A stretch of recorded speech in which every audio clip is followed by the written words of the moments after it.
Xbox boss wants Epic, other stores on console, dropping exclusivity partly for Gen Z appeal.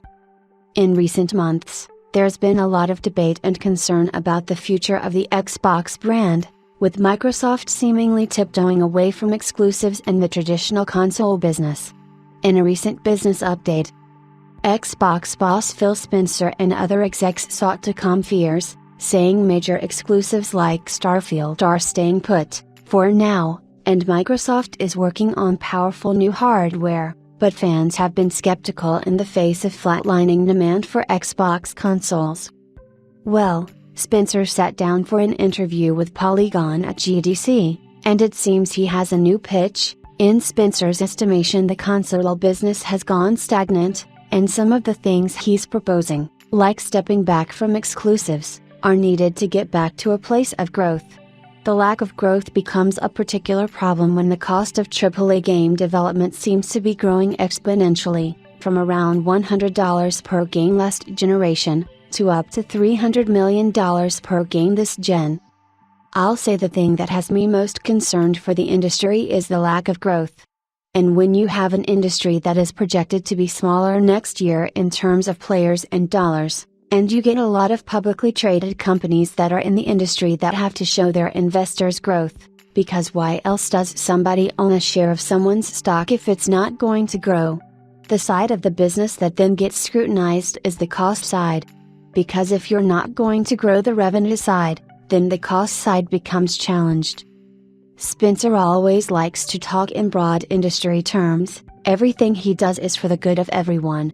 But Nintendo has had great success with the Switch this generation. The PS5 is on par with the very successful PS4.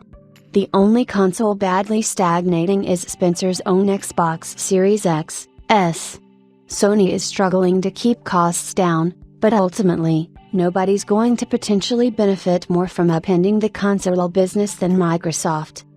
That said, Spencer does make a good point that ballooning costs do limit the chances publishers are willing to make, and that bringing games to more platforms may be a way to mitigate that.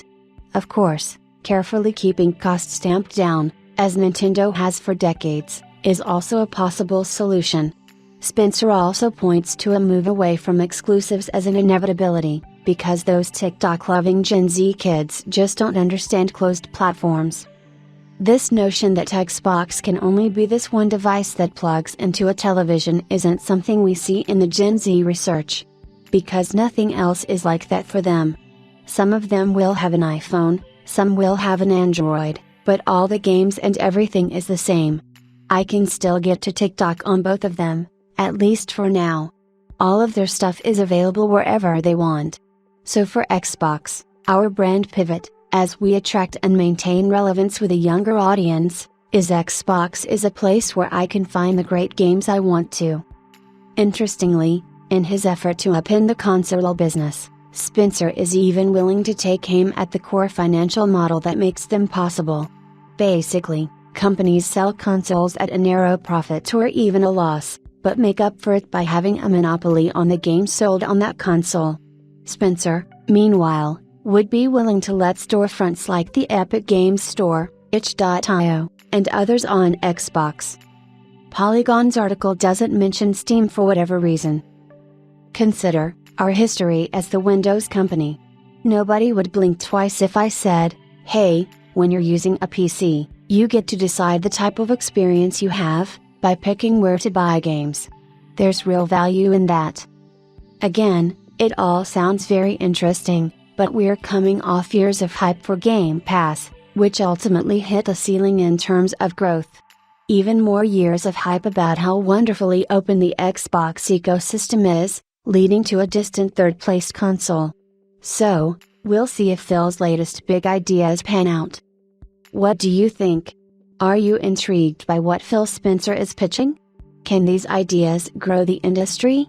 Or is this a man desperately looking for footholds as his Xbox business sputters?